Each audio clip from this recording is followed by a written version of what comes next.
anyway, here's the thing. My first experience in Sweden wasn't such a good experience. It was a bad, negative experience.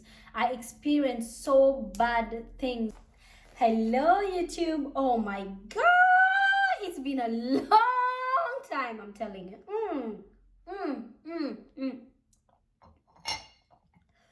Okay, I'm so clumsy. So it has been a long time for me to put a video. Unfortunately, I'm opening my company. So many things happening in my life and I am so excited.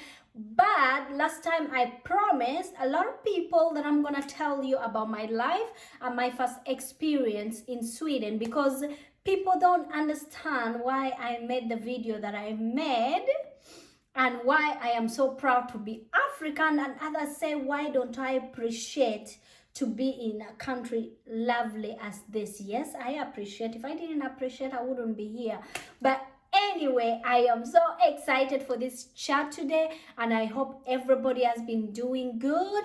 Everything has been fine. Please remember to subscribe and click on the like button, and please remember to tell me what you want me to talk about, because I just don't want to be ranting about something that you're not interested in.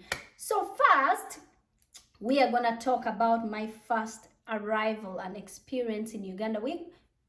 In Sweden. Why Uganda? Oh my God, I miss Uganda. But anyway, we're going to talk about that and we're going to find out a lot of things. Okay, guys, let's dig straight in. So here's the thing. My first experience in Sweden wasn't a good experience. I should say that I got so much culture shock that I never expected. You know, when you're back home and you watch television and there's all these nice things about Europe, good roads, beautiful. You feel like if you come here, you're just gonna sit by the beach and enjoy and all these things. That's the notion that most of us have at home, because on the television, they show us something totally different from when we come here to reality, you know. Of course, there's nice things. The things that they show on television are, of course, nice. Take example, if they show about Africa and they show all these dying, starving kids and whatever, and people don't want to go there. And there, they show us all these nice things. So I thought I was coming here and I was going to get all these nice things. I had never left Uganda before in my life. And I never thought that I wanted to travel anywhere, because we have this mentality, oh, now, you know, we have everything. Why would we want to travel, you know? So when I got my children, I decided that we should move to Sweden. And we moved to Sweden in December.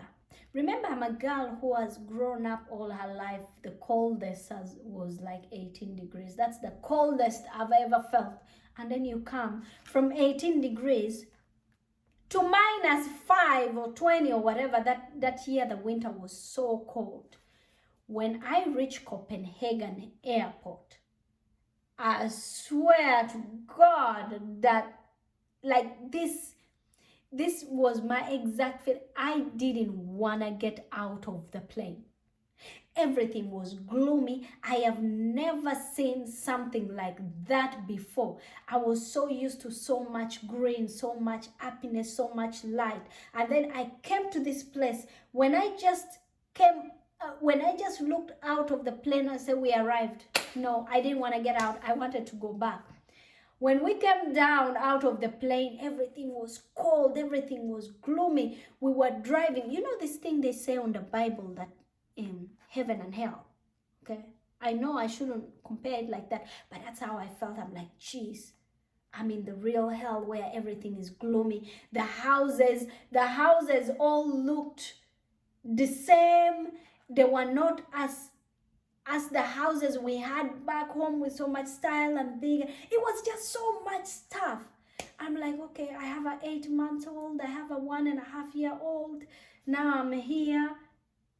Getting out of the plane, that was my first disappointment. That was my first welcome. I'm like, I don't want to be here. When I came out, and then, okay, that's the weather. You know, I come from a culture where people talk to each other, people help each other out. So I didn't know anything about Europe at all. I didn't have any friends. I didn't have anyone to tell me. And I wasn't used to watching YouTube and television. So I didn't really do my research. So I come, we stay in this, we rent a house. The worst thing is we rented a house where there was only pensionists around there. So I was alone in the house with my 2 kids. I go out, I see everyone, I see my neighbors peeping on him. I didn't rent an apartment, no, it was a house. I just have to make it clear. I see my neighbors peeping on the window, like, I'm like, second day, third day, fourth day, fifth day, 1 week, no one comes and say hello to me. When I go to the supermarket, everything is in Swedish. I can't even read Swedish. When I try to ask someone to help me, everyone just walked away.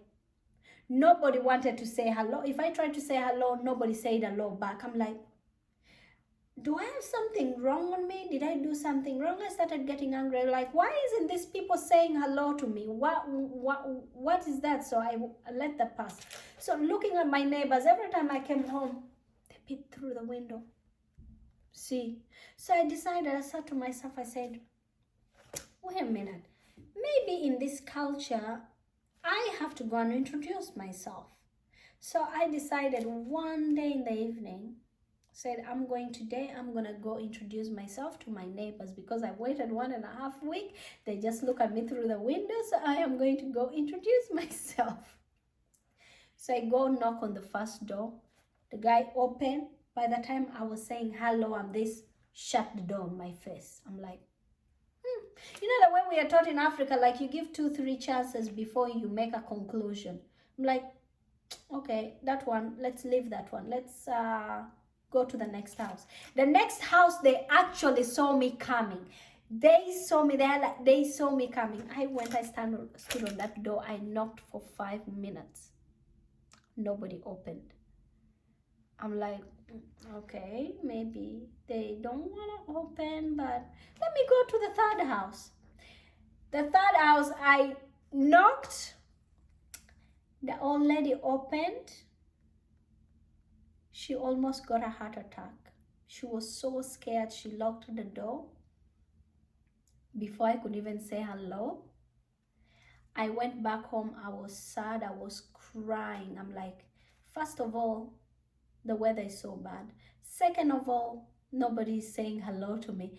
Third of all, everybody is ignoring me. I'm like, what is going on? You know, thank God I had this friend that I had met already. She had that I was in Europe, so she decided to write to me on Facebook.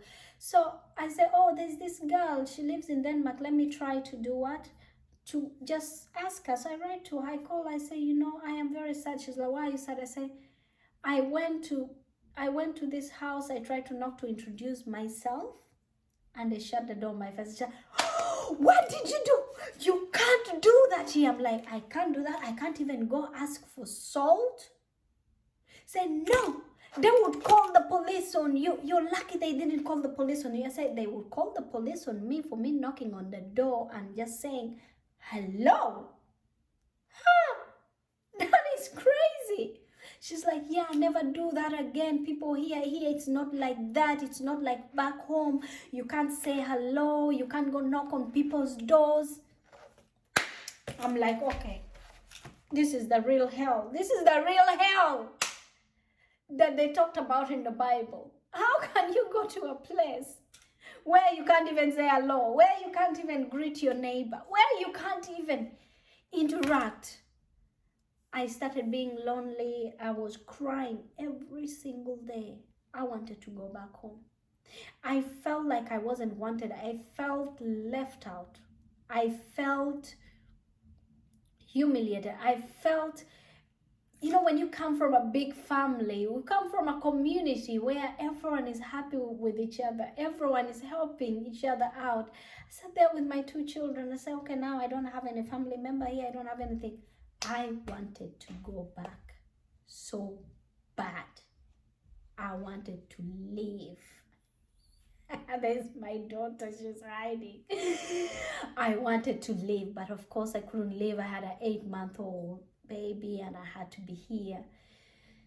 And I just decided, I say, you know what, sit on the internet, start investigating. Investigate about the place, try to find out how the place works, try to find out a lot of things. And that's what I did. I tried to find out so many things that I was shocked that, so guys, I was shocked by a lot of things, and that left me hanging. You know, I was hanging there, like I felt, I don't know, maybe I felt something called depression. I don't even know what depression is. I was crying every day. I just wanted to go home.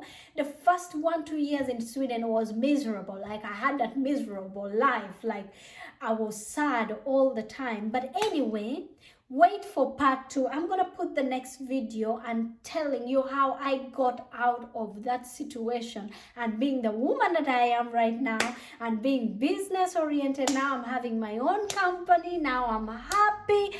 I went through all that and I passed it, and I learned a lot of things. So wait for the next video, and please remember to subscribe and, you know, hit on the bell button so that if I post the next video, you will see it. The next video will be me telling you how I overcame everything that I went through and how I managed to open my own business and managed to be a little bit successful. So thank you very much for watching, and see you in my next video, guys. See you, and I can't wait for the next video. Please subscribe down below. Bye-bye.